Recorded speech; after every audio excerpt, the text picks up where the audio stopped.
I ask for the truth on behalf of Lynn Mcmanus concerning bad luck, heartbreak and financial issues. And I ask this in the name of truth, right conduct, peace, love and non-violence. Blessed be to the crow, the carrier of souls from darkness into light.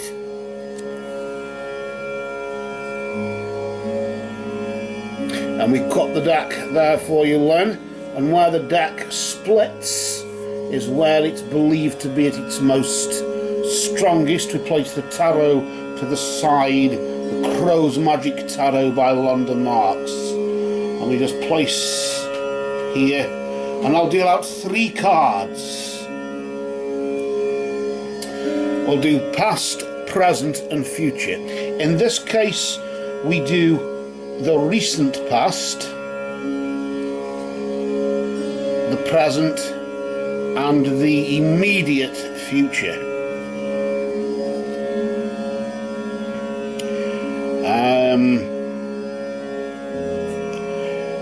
You could say that the recent past here is about a moon phase behind. That's about 27 days. You could say 4 to 5 or 3 to 4 weeks or so ago, as you would say.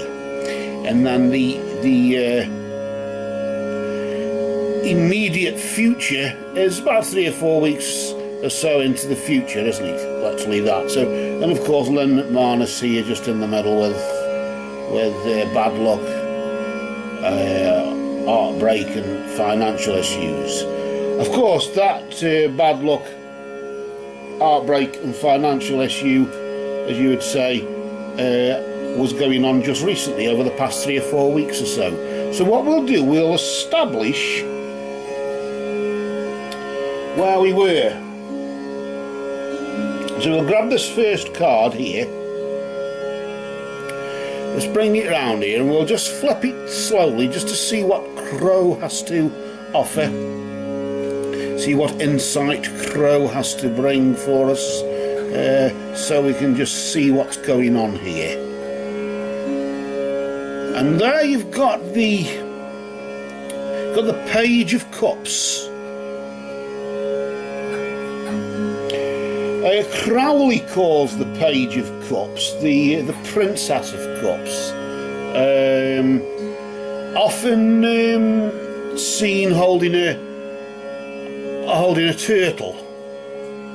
And this the turtle to the ancient Egyptians was thought to be like the gateway between this world and the next, because you know when it goes into its shell and things like that, and this is what it was thought to be.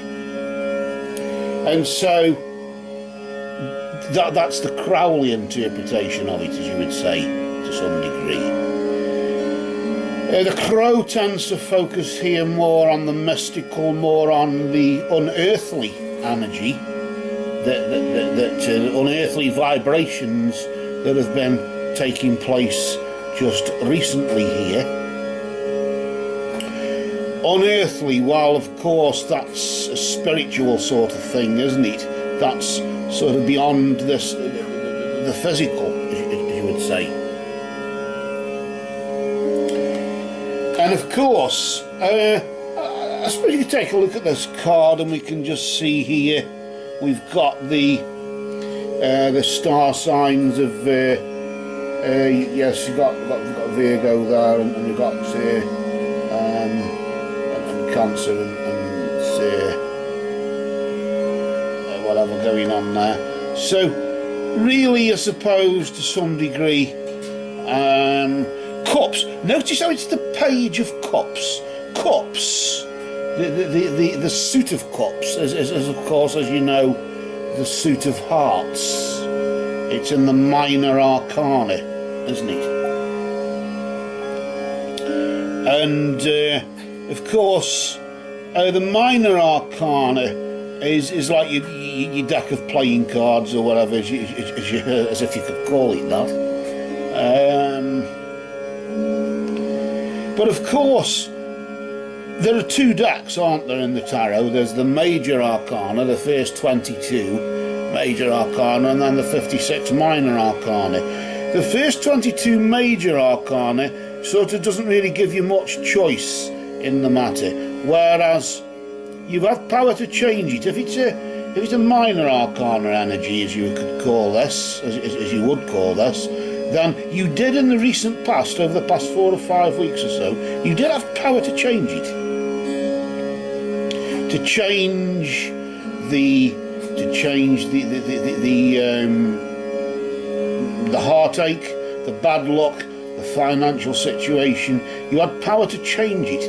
What gave you that power? Well, cups, of course, is to do with the element of water, and water, of course, is related to time, isn't it? It's to do where the sun sets in the west, the spirit of the west. And of course, time is a healer, isn't it? And of course, emotions are often linked to water as well. Time, I suppose, water, in this case, water is linked to like time and feelings, because it's thought to flow like time, isn't it? And I suppose, really, in a way, your emotions were flowing. But of course, with this having this unearthly sort of, notice the triangle here. I tend to focus on the triangle of spirit. In most tarot decks, the standard way of designing a tarot card is to have a triangle at the top and then a square underneath. So you've got the triangle of spirit and then the square of matter. So it's like as if you have the essence of the card and then the earthly effect. Of course, this deck that we're using here isn't really a traditional deck, so it doesn't follow that law exactly. But notice how we do use animal spirits a lot in this deck, with it being energised with crow energy, as you would say. Crow is king in this deck, as you would say. And notice how we've got the lizard people, or as you could say, the ancient ones. They are linked to fire, aren't they?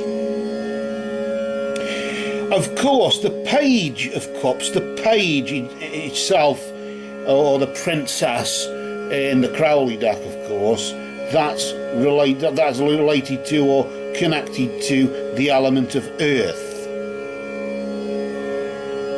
And because this is water, the cup says water, you could really call this card the earthly part of water, in the sense of the physical vehicle of mental and moral qualities. It's as if it's like sort of all your mental and moral, all your emotions or whatever, all your feelings are being sort of made manifest in a physical form. And I suppose the mystical side of that is somehow in the unearthly side, when you can turn a thought into something material. You can bring something about like that. And of course, you're on about your bad luck and heartbreak and financial problems.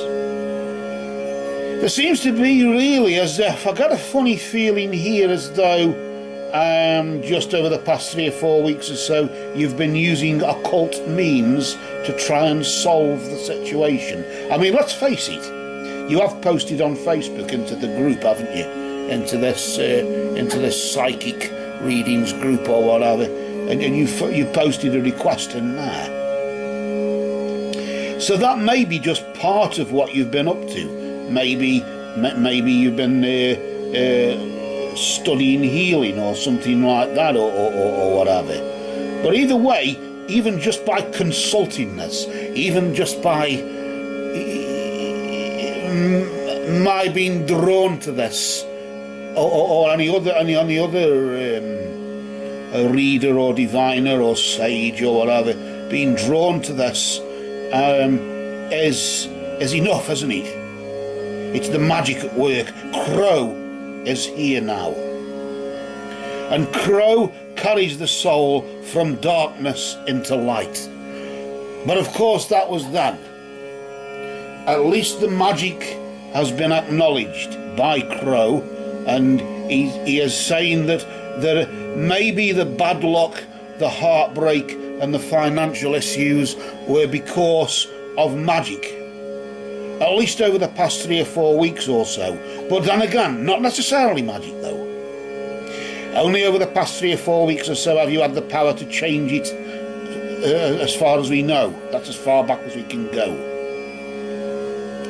And only over the past 3 or 4 weeks or so have you been seeking guidance, or have you been consulting the occult?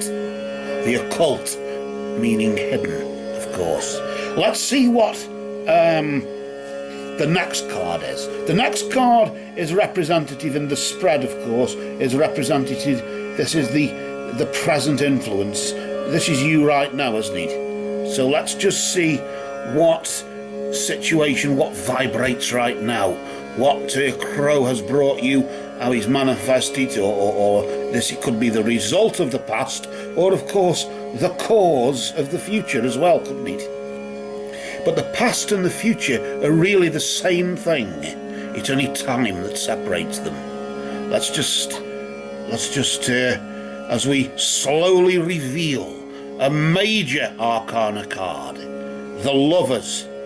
Notice that there, you've got a minor arcana card in the form of the Page of Cups, just right now, sort of over the past 3 or 4 weeks or so. And then now you've got the Lovers. Now this is a more permanent thing, where what's happening now, the energies that vibrate now, Crow is saying that you haven't really got much power over it. Now it doesn't necessarily mean that it's a negative thing, really. The Lovers, of course, in a traditional deck you've got Cupid pointing the arrow at the Lovers. And then you have the 2 lovers there together, and then sometimes another person standing to the side. Is that other person a priest that's consecrating the love affair, or is it the devil tempting the lovers? Here we have a serpent. The serpent, of course, symbolises, of course, change, doesn't it? And like change, it sheds its skin and regenerates. And of course, just like change, it can have a nasty bite, can't it? But in this case, of course, this is, I suppose, a reverent sort of energy, isn't it? Gemini there, look, as you can see. And of course, it's to do with twin soul, isn't it? And reverence in that sense, where the eagle there in the light reminds you of your spirit. The eagle, what's all that about?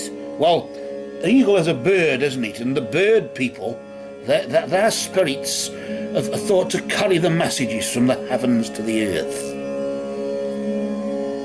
So they are believed to be the guides, aren't they, in that sense? So it's like as if guidance has been provided right now. Notice in this particular deck how the lovers face away from one another, or the twin soul faces away from one another, to some degree, and yet facing at the same time. But what's that all about? Well, yes, there's a lot of darkness going on with any love affair, isn't there? Because in the midst of love, one can turn away and look at the potential of what else one could have one love affair that one could have been in if one wasn't in this one. But at the same time, let's just focus on, I suppose, the meaning, or the divinatory meaning of the Lovers. Given the fact that it's a major arcana card, that means it's a major energy, or an important one. So you could say that the most important part of what's going on in the situation for you right now is happening right now. You don't need to define yourself by the magic of the recent past. Define yourself by the magic of the present. So what you did then, that's in the past. But what you're doing now, you must define yourself by. And of course, the eagle there, of course, reminds you of spirit, which is, of course, listening to your higher self, tuning into the light that's above. That light shines in all of us, by the way. That's the universal light, isn't it? And it shines in all of us. And it shines in you, and it shines in any other love affair.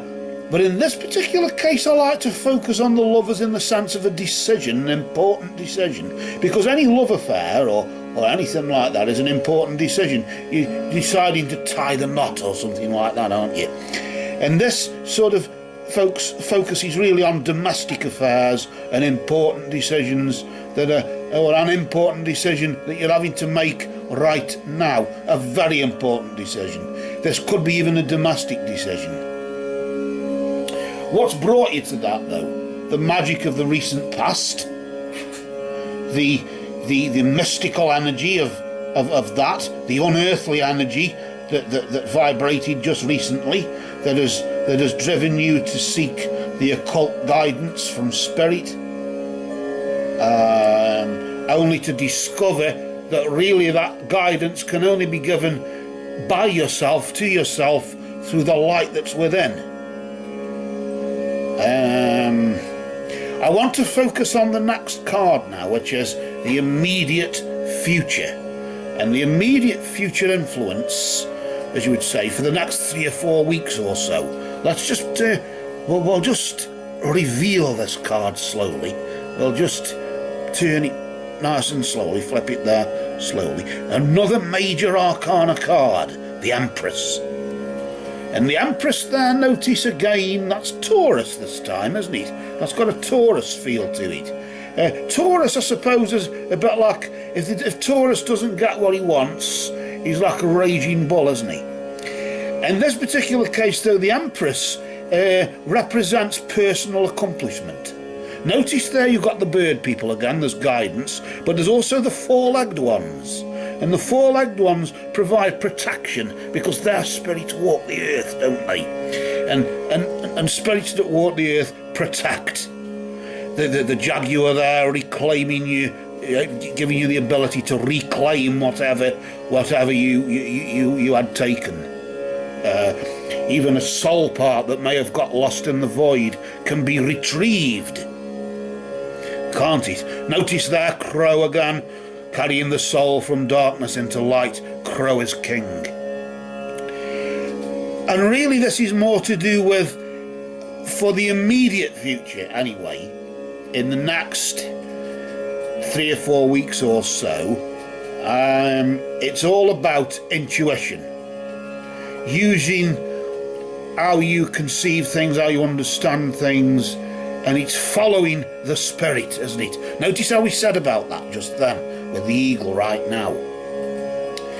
We're talking about now as if it's the past, aren't we, in a way? But notice that the eagle there, and of course, moving forward here, where you're protected, but guided as well, guidance and protection, as your soul is carried out of the darkness into the light, out of the darkness of uncertainty into the light of realization, because you've made a conscious decision to change something, in the sense to seek guidance from spirit. And now the major arcana cards here that give you no choice, the Empress gives you no choice, and the Lovers give you no choice right now, and the Empress gives you no choice in the next for the foreseeable future. But you did have the choice then, and you chose wisely to choose magic, didn't you? And of course, there will be guidance and protection for you. Of course, we mentioned about the Empress representing personal accomplishment. In some decks, she's seen as a pregnant woman on a throne, as if that pregnancy is a personal accomplishment. Now, for her, it is. It's a bit like a personal best. It doesn't change the world, but it changes her world. And that's the important thing, isn't it? And when you're able to reclaim whatever you lost, either from a bad luck or from a heartbreak or from a financial perspective, you will be guided through that, and then you will realise maybe what it is that's been the cause or whatever. But it's as if you are coming out of the darkness into the light, and as you transit, you have chosen magic to try and heal the situation. And that is a wise move, because remember the healing of the cups being the element of water. Water is time is the healer. I want to pull out some runes here. I want to see what the Thorthark has to say, what Odin has to say as well here. When we bear in mind, of course, the mystical energy of the recent past, let's see what vibrated there as we just pull out a rune, as we just focus there on that energy, and we just pull out a rune, and we just see there that we've got Manas, the mankind, the rune of mankind or humanity. And maybe the humane thing was literally to do the decent thing, as you would say, and seek guidance from an unearthly source, a spiritual source. As the material world, as the physical world has let us down. And that was a good decision too, wasn't it? That was a good move, that was. Let's see, of course, about the lovers right now, and the reverence and the twin soul that exists right now. That is the unknowable rune. That is in the hands of the gods. And of course, when things are in the hands of the gods, it doesn't mean that anything goes. It just means that right now, Spirit is helping you. And of course, it's up to the spirits, in the hands of the gods, to how things manifest from now on. It's out of your hands. Forces beyond your control are intervening right now. Let's just see, of course, how do you use that intuition? What fuels that intuition? What energy is surrounding that? Gifu, the gift of the gods. So, of course, the gift of the gods there, and of course, the crow carrying you out of darkness into the light, and the guidance there, you could place it on there, the bird people, or even the reclaiming of the protection of the jaguar, or the deer there, of course, represents the pathfinder. That's your ability to follow your instinct. So you've got guidance, your instinct, and the ability to reclaim, and also transformation in the moth there, in the insect there. That notice the foliage, of course, indicating growth that can come from that. And with that, I think about the bad luck, about the heartache, and about the financial issues. Do your financial issues improve with intuition and with following the spirit and following your instinct and reclaiming what is yours? I would assume here that really it's in the hands of the gods right now. It's very much a domestic thing, and it's really the gift of the gods is literally maybe just to help you realise that maybe things aren't all about money. Maybe it isn't all about money. I want to just pull another rune as like a bit of a, as you could say, an evaluation report or an overview. And let's just see there, you have the death rune. The hands are there, the death rune. And that indicates end, total end, sudden end, everything coming to an end. The bad luck coming to an end. The heartbreak coming to an end. The financial problems coming to an end suddenly within the next 3 months. And that is the magic that Crow brings and that Odin brings. And we say blessed be to Odin and all the Norse gods. And we say blessed be to the Crow, the carrier of souls from darkness into light. For now, these cards have spoken.